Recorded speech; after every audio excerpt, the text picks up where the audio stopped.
자, 2번 들어가겠습니다. 자, 2번 논제부터 읽어볼게요. 자, 가해 여론조사에 나타난 현상의 원인과 이를 해결하기 위한 대안을 나와 다의 관점에서 설명하시오.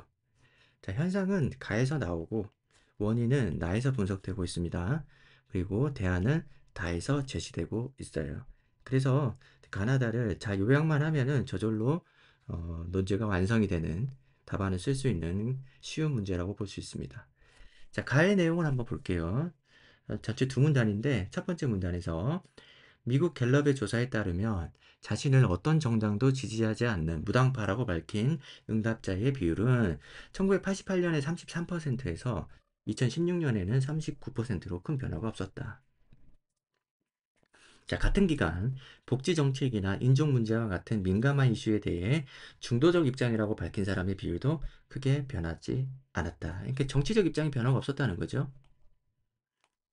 정치적 입장에는 변화가 없었다는 내용이고, 그런데 또 다른 여론조사 업체가 상대 정당에 대해서 느끼는 감정을 1에서 100도 사이로 나타내는 느낌 온도계 지표를 이용해 조사했더니 1980년 조사에서는 자신이 지지하는 정당의 72도, 상대 정당의 45도 느낌 온도를 매겼다. 그런데 2016년 조사에서는 지지 정당에는 65도, 상대 정당에는 29도를 매겼다. 지지 정당에 대한 온도가 7도 떨어지는 동안에 상대 정당에 대한 온도는 16도나 떨어진 것이다 라고 했습니다. 그래서 뒷부분에 나온 내용은 상대 정당에 대한 반감이 커졌다 이런 내용이죠. 자, 뒷부분에 정리가 되어 있습니다만, 자, 두 번째 문단 봅시다.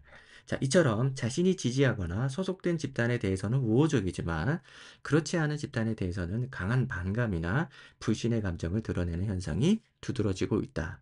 이게 이제 첫 번째 문단에 대한 정리가 되겠죠. 자, 이제 2014년 퓨 리서치 센터의 조사에 따르면 공화당원의 37%와 민주당원의 31%가 상대 정당을 국가의 안녕에 대한 위협이라고 생각한다. 이거 표시를 좀 해야 되는데 위협. 위협이라고 보고 있어요.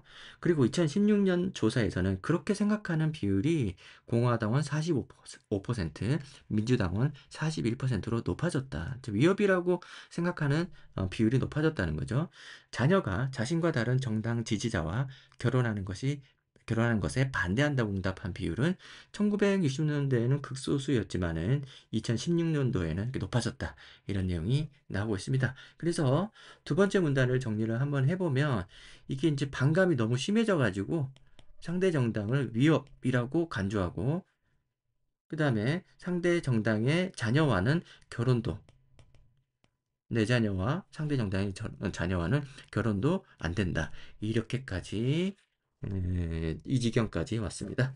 자, 이렇게 정리를 해볼 수 있겠네요. 정치적 변화의 입장의 변화는 없는데 상대 정당에 대한 반감은 매우 커져서 상대 정당을 아주 적대시하는 위협이라고 생각하는 이런 상황이 도래했다. 이런 상황이다. 라는 것을 알 수 있고 나에서는 원인이 나오겠죠? 네, 나에서도 이제 두 개의 문단이 나오는데 각각 읽어보면 사회 집단은 소속감을 기준으로 내 집단과 외 집단으로 구분할 수 있다. 자신이 소속해 있으면서 강한 소속감을 느끼는 집단을 내 집단 또는 우리 집단이라고 한다. 반면에 자신이 소속해 있지 않으면서 이질감을 느끼는 집단을 외 집단 또는 그들 집단이라고 한다. 어려운 내용은 아니죠. 내 집단과 외 집단 설명하고 있고 사람들은 내 집단을 통해서 자아 정체감을 형성하고 집단 구성원의 강한 동질감을 느낀다. 반면에 내 집단 의식이 지나치게 강하면 다른 집단과 갈등을 빚을 수 있고 개인이 집단에 과도하게 구속되기도 한다라는 거죠. 이 부분이 앞에서 나온 정치적 입장 변화가 없음에도 불구하고 상대 정당에 대한 감정이 격화되는 그런 모습에 대한 내용이 되겠습니다. 이 부분이죠. 그래서 앞에서 이제 첫 번째 문단에 내 집단과 외 집단 설명한 다음에 여기서 나와 있는 이렇게 부연되는 이 부분이 바로 원인이라고 볼 수 있겠네요. 내 집단과 외 집단으로 구분하는데 그렇게 구분이 심화되면 갈등을 빚을 수 있다는 거죠. 두 번째 문단. 자, 한편 심리학의 동기적 추론 이론에 따르면 사람들은 어떤 판단을 내릴 때 정확성 목적과 지향성 목적을 갖는다. 정확성 목적은 합리적 판단을 내리기 위해 철저하게 정보를 탐색하려는 경향을 말하며, 지향성 목적은 원하는 결론을 먼저 내리고 그 결론을 뒷받침할 만한 근거를 나중에 찾는 경향을 말한다.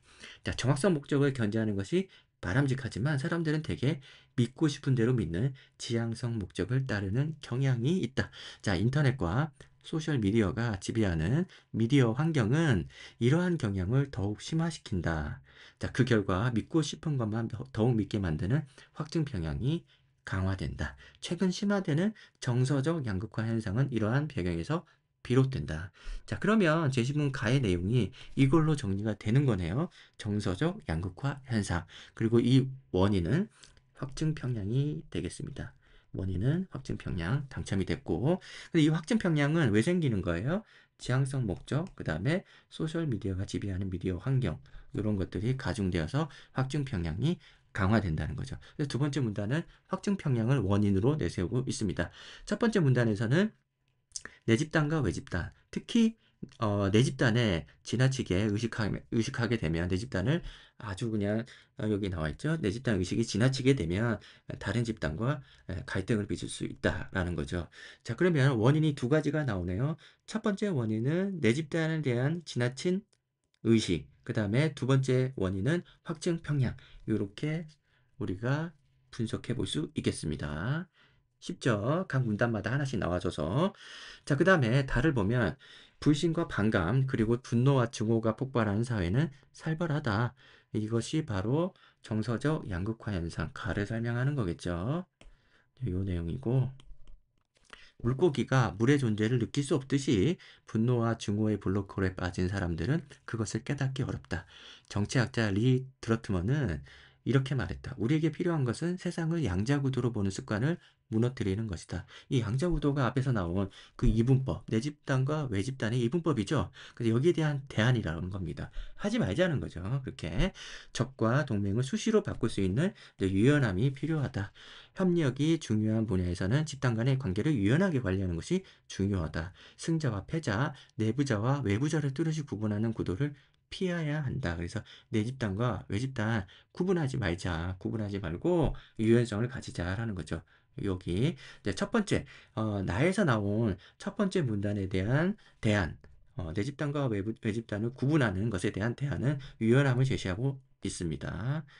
자, 그 다음에 두 번째 문단 봅시다. 확증 평양에 벗어나기 위해서 두 번째 문단, 여기 나에서 나온 이 원인의 두 번째 문단, 확증 평양에 대한 이 원인에 대한 대안은 여기서 나오네요. 두 번째 문단에서 확증 평양에서 벗어나기 위해서 자신의 확신이 편견이 아닌지 의심하고, 그 다음에 다른 의견에 귀 기울여야 한다. 이 내용을 제시하고 있습니다. 그리고 이 구체적인 방법으로는 대화, 그리고 공적 토론, 그 다음에 소셜미디어에 대해서는 비판적으로 접근하는 자세가 필요하다라고 제시를 하고 있죠.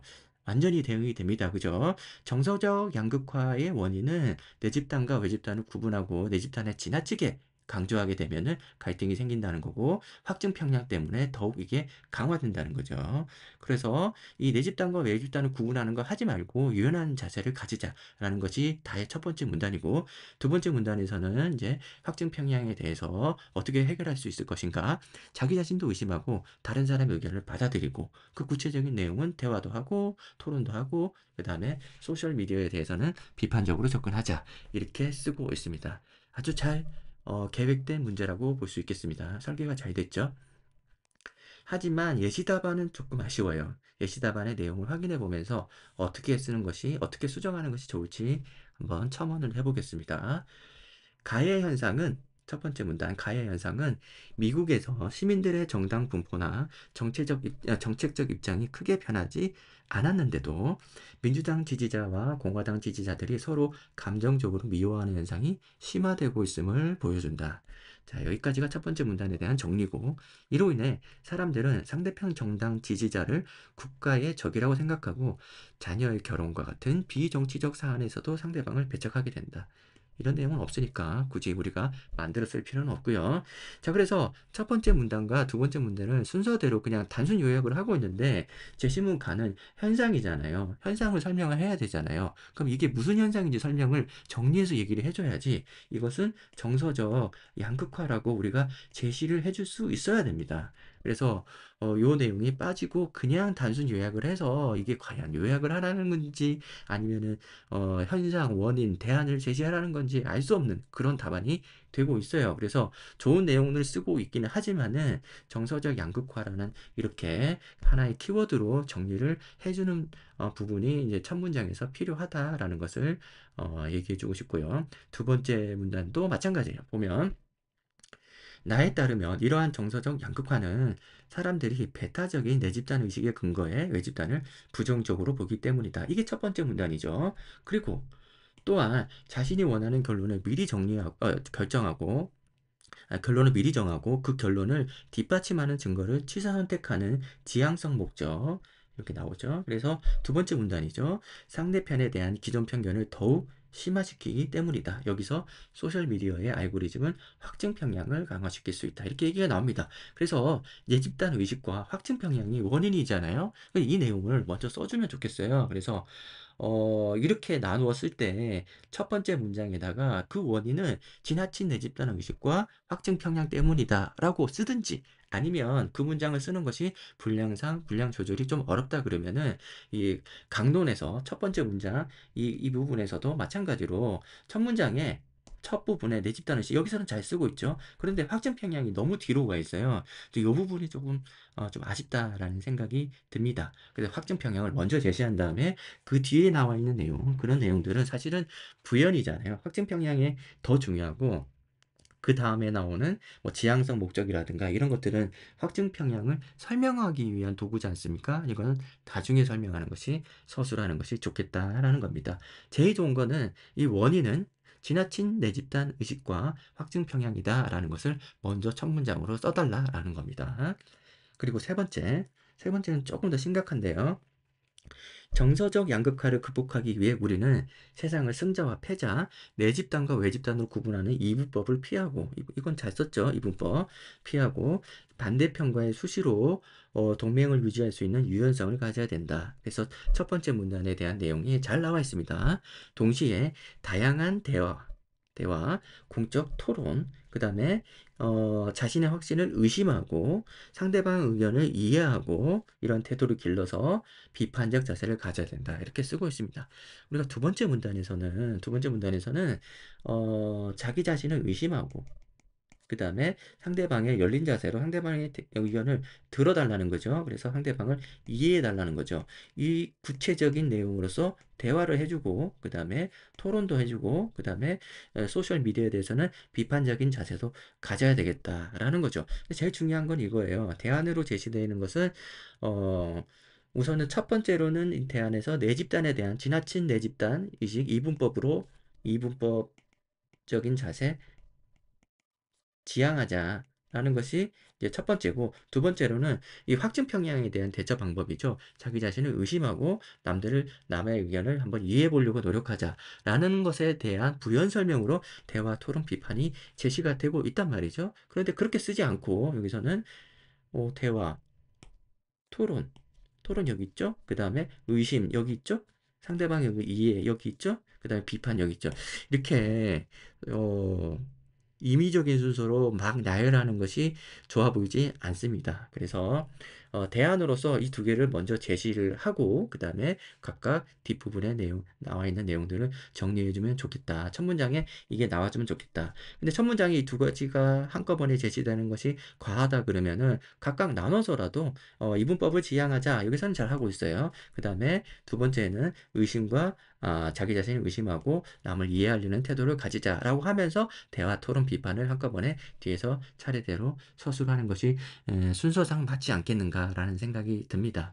그래서 전반적으로 이 답안이 전체적으로 논제의 요구사항에 맞춰진 딱 맞는 그런 답안인가라는 부분에서 조금 의심스럽습니다. 논제에서는 현상과 원인과 그리고 대안의 순서로 제시문을 분석하기를 요구하고 있는데 여기서는 그냥 가나다를 요약하시오라는 답안으로 이걸 써도 무방하다는 거죠. 구분이 안 됩니다. 그래서 좀 더 논제 요구사항에 맞춰서 글을 써 주기를 바랍니다. 그래서 그런 부분을 감안해 가지고 이 대학 측의 예시 답안에서는 어떤 내용을 쓰고 있는지 빠트림 없이 쓰고 있다. 그 부분만 본받고 실제로 인제 그 글을 쓸 때는 개요 부분에서는 쪼끔 보완을 해서 한번 써 보는 것을 추천을 드립니다. 자, 2번 문제는 여기까지 하고 3 번으로 넘어갈게요.